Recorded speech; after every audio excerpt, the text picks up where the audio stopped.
솔로몬이 죽고 난 후에 르호보암이 세겜으로 갔다. 오늘 말씀은 그렇게 이야기하고 있습니다. 자, 그 이유는 그를 왕으로 삼고자 했기 때문이었다 말씀하지요. 1절을 다시 보십시오. 르호보암이 세겜으로 갔으니 이는 온 이스라엘이 그를 왕으로 삼고자 하여 세겜에 이르렀음이더라 말씀합니다. 자, 얼핏 이 말씀을 보면 온 이스라엘이 그를 왕으로 추대하려고 하는 것처럼 보였습니다. 그러나 르호보암은 솔로몬이 죽고 난 이후에 왕위를 물려받았지만 그를 왕으로 인정하지 않으려고 생각하는 이들이 있었습니다. 자, 그들은 르호보암을 세겜으로 불러서 자신들이 그를 왕으로 세울 것인가라고 하는 것을 판단하려고 했던 것이죠. 이스라엘은 신정 국가였고요. 하나님께서 왕을 세우시는 것인데 이들은 자신들의 요구와 권리로 왕을 세우려고 하는 잘못된 생각을 가지고 있었습니다. 이 일을 주동했던 인물이 바로 여로보암이었습니다. 2절을 보시죠. 느밧의 아들 여로보암이 전에 솔로몬 왕의 낯을 피하여 애굽으로 도망하여 있었더니 이 일을 듣고 여로보암이 애굽에서부터 돌아오매 이렇게 말씀합니다. 느밧의 아들이었던 여로보암은 전에 솔로몬에게 대적했던 인물이었습니다. 열왕기상 11장 28절에서는 이렇게 말씀합니다. 이 사람 여로보암은 큰 용사라 솔로몬이 이 청년의 부지런함을 보고 세워 요셉 족속의 일을 감독하게 하였더니 말씀합니다. 요셉 족속에 속했던 이 여로보암이라고 하는 사람 아주 부지런하고 큰 용사였고요. 감독자의 일을 할 만큼 유능한 사람이었습니다. 그런데 실로 사람 선지자 아히야가 그에게 하나님의 말씀을 전하면서 장차 솔로몬에게서 찢어 빼앗아서 10지파를 그에게 줄 것이다. 이렇게 예언했습니다. 솔로몬은 이 이야기를 듣고 여로보암을 죽이려고 했고요. 여로보암은 애굽으로 도망가서 애굽 왕이었던 시삭의 보호 아래에 있었습니다. 이후에 솔로몬이 죽었고 르호보암이 그 뒤를 잇게 됐다라고 하는 소식을 듣게 됐고 여로보암이 애굽에서부터 돌아오게 된 것이죠. 그리고 그는 이스라엘 무리들과 함께 르호보암에게 자신들의 요구사항이 무엇인가라고 하는 것을 내놓았습니다. 4절을 보십시오. 왕의 아버지께서 우리의 멍에를 무겁게 하였으나 왕은 이제 왕의 아버지께서 우리에게 시킨 고역과 매운 무거운 멍에를 가볍게 하소서 그리하시면 우리가 왕을 섬기겠나이다 말하고 있습니다. 여로보암과 이스라엘 백성들은 르호보암에게 솔로몬이 그들에게 내렸던 무거운 노역을 좀 줄여달라 이렇게 요청했습니다. 그렇게 하면 그들이 기꺼이 그를 왕으로 모시고 섬기겠다 이렇게 이야기한 것이죠. 우리가 아는 것처럼 솔로몬은 엄청난 부귀영화와 업적을 누렸지만 그 이면에는 백성들의 강제 노역과 세금으로 인한 불만이 쌓여 있었습니다. 이미 백성들의 민심은 왕실에서 이반되어 있었고요. 그에 비해서 르호보암의 리더십은 그렇게 강력하지가 못했습니다. 그래서 솔로몬 왕이 죽고 나자 그들은 르호보암에게 와서 자신들의 권익을 보장해 달라 이렇게 요청하게 된 것이고요. 그래서 르호보암을 왕으로 세울 것인가 말 것인가라고 하는 것을 결정하기 위해서 그를 세겜으로 불렀던 것이었죠. 이스라엘 북쪽 지파들의 요구는 사실 하나님의 뜻에 합당한 것이 아니라 지극히 인간적인 생각에서부터 나온 것이었다 하는 것이었습니다. 자, 이 말을 듣고 르호보암은 3일간의 시간을 달라 이렇게 요청했습니다. 그리고 그는 먼저 솔로몬 시절 때부터 다스렸던 원로들을 찾아가서 조언을 구했습니다. 7절을 보겠습니다. 그들이 대답하여 이르되 왕이 만일 이 백성을 후대하여 기쁘게 하고 선한 말을 하시면 그들이 영원히 왕의 종이 되리이다. 이렇게 이야기합니다. 원로들은요 아주 지혜로운 사람들이었습니다. 그들은 왕의 통치권은 백성들의 신뢰와 존경에서부터 나온다라고 하는 것을 알고 있었고요. 그들의 마음을 달래주라 이렇게 조언해 주었습니다. 그런데 르호보암은 그 조언을 무시해 버렸고요. 젊은 신하들의 조언도 구했습니다. 자, 이 젊은 신하들은 무엇이라고 이야기합니까? 10절과 11절에 보니까요. 이렇게 말하라는 거예요. 자신의 새끼손가락이 아버지 솔로몬의 허리보다 더 굵다고요. 멍에를 더 무겁게 하고 전갈 채찍으로 그들을 다스리겠다 이렇게 이야기하라는 것입니다. 즉 이 젊은 신하들은 북부 지파들의 반발에 대해서 가만히 두면 안 된다 이렇게 이야기한 것이죠. 그래서 그들을 더욱 가혹하고 강압적으로 통치해서 애초에 그런 말이 나오지 않도록 하라 이렇게 충고했습니다.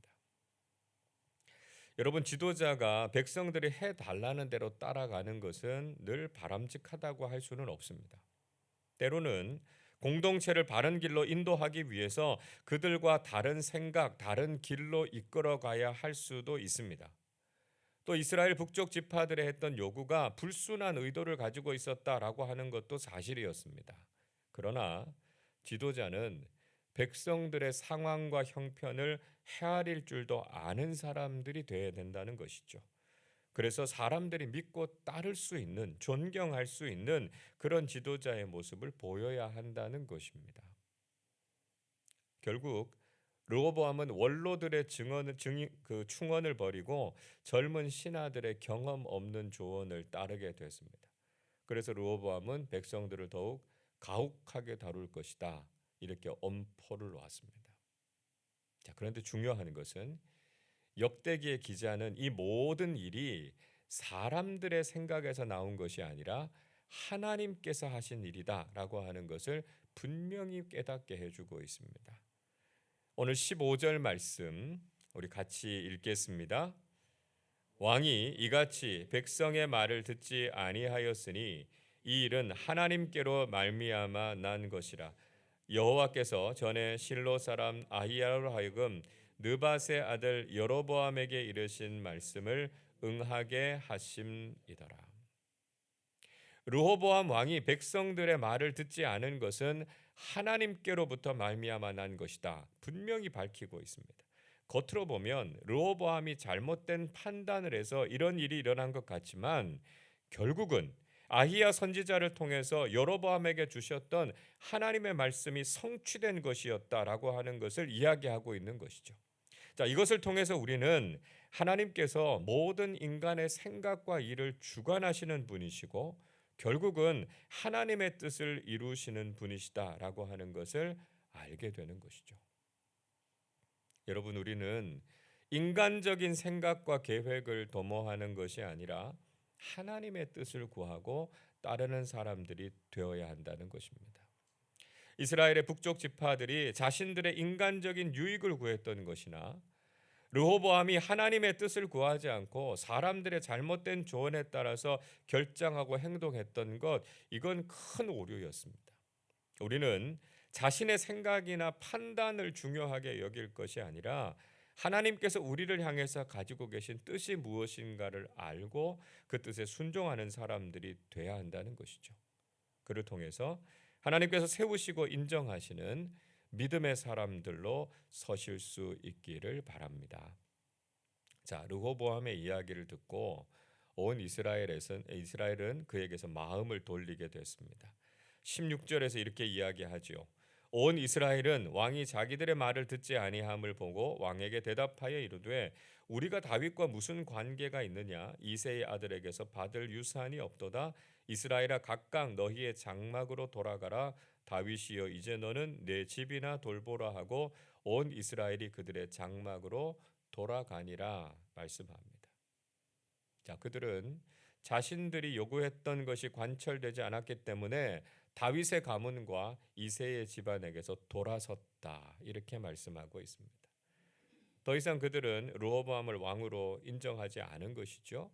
결국 그들은 더 이상 다윗의 왕권을 따르지 않기로 했던 것이었습니다. 그러나 다윗이 속했던 지파였던 유다는 변함없이 르호보암을 따라가게 됩니다.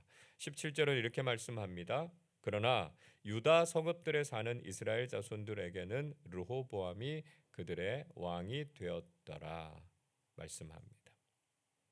유다 지파들은 르호보암을 그들의 왕으로 섬기고 따랐다는 것이죠. 결국 이스라엘의 북쪽 10지파는 다윗의 가문을 배반하게 됐고 유다와 베냐민만 다윗의 왕권을 인정하게 됐습니다. 다윗이 하나님을 사랑하고 성전을 짓고자 했고요. 하나님의 뜻을 구했을 때 하나님께서는 그 왕위를 영원히 견고하게 하시겠다 약속하셨습니다. 그러나 솔로몬의 마음이 하나님을 떠났고 그 후손들이 인간적인 생각으로 다스리고자 했을 때 결국 나라는 분열의 아픔을 겪고 말았다는 것이죠.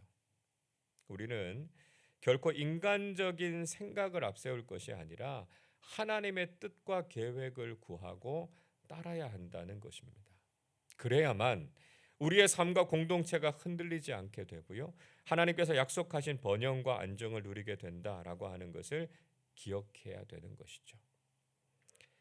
자, 그 와중에 이스라엘 북쪽 지파들이 노골적으로 르호보암을 배반하는 사건이 일어나게 됩니다. 18절의 말씀 보시면 르호보암 왕이 감독자 하도람이라고 하는 사람을 그들에게 파견하게 되죠. 역군의 감독이라고 하는 말은 세금을 징수하거나 강제 부역을 관리하는 지방 행정관을 의미하는 말입니다. 자, 그런데 이스라엘 자손들은 그를 돌로 쳐 죽였고요. 이 이야기를 듣고 르호보암도 급하게 예루살렘으로 도망쳤습니다. 이스라엘 백성들이 다윗의 왕권에 도전했고 배반했다라고 하는 것을 단적으로 보여주는 사건이었던 것이죠.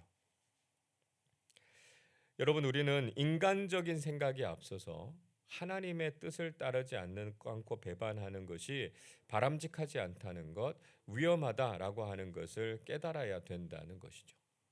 동시에 백성들을 사랑으로 다스리지 않고 하나님께서 인정해 주시는 올바른 리더십을 발휘하지 않는 것도 옳지 않다는 것을 알아야 합니다. 우리가 이런 잘못, 이런 오류에 빠지지 말아야 된다는 것이죠. 우리의 생각이나 판단을 앞세우기보다는 하나님의 뜻과 말씀을 구해야 한다는 것입니다. 하나님의 선하신 계획이 무엇인가라고 하는 것을 깨달아 알아야 하고요. 하나님께 순종하면서 하나님의 뜻을 이루어가는 주님의 일꾼들이 되어야 한다는 것입니다. 죄악된 우리는 늘 하나님의 뜻을 제대로 깨닫지 못하고 하나님을 배반하는 삶을 살아가지만 여전히 회개하고 돌아오기를 기다리시는 하나님이 계신다라고 하는 것을 우리는 또한 기억해야 하겠습니다. 오늘도 선하고 완전하신 하나님의 뜻을 구하고 하나님께만 순종함으로 올바른 믿음의 삶을 살아가는 우리 모두가 되시기를 주님의 이름으로 축원합니다. 기도하겠습니다. 허물이 많고 부족한 저희들을 늘 사랑해 주시고 인도해 주시는 하나님께 감사와 찬양을 드립니다. 르호보암이 잘못된 조언을 듣고 그릇된 판단을 했던 것을 기억하면서 우리도 사람의 말에 의존하거나 인간적인 생각을 앞세우지 않게 해 주옵소서. 늘 하나님의 말씀과 뜻에 집중하게 하시고 그 말씀에 순종함으로 믿음의 길을 걸어가게 해 주옵소서. 이스라엘 북쪽 지파들처럼 늘 하나님을 배반하고 그 은혜를 떠났던 저희들이지만 한없이 긍휼하심으로 저희들을 받아주시는 하나님 아버지를 기억하게 하시고 하나님께로 돌이키는 사람들 되게 하여 주시옵소서. 이제 다시는 하나님을 실망시켜 드리지 않고 하나님만을 사랑하며 하나님께만 순종하는 믿음의 삶 살게 하여 주시옵소서. 오늘은 우리 교회가 창립 35주년을 맞아 선교 바자회를 갖습니다. 정성껏 준비한 이 모든 사역이 하나님의 은혜 안에 풍성하게 진행되게 하시고 우리 아름다운 교회가 선교적인 공동체로 쿠바 선교에 동역하는 귀한 시간 되게 하여 주옵소서. 감사드리며 우리 주님 예수 그리스도의 이름으로 기도하옵나이다. 아멘.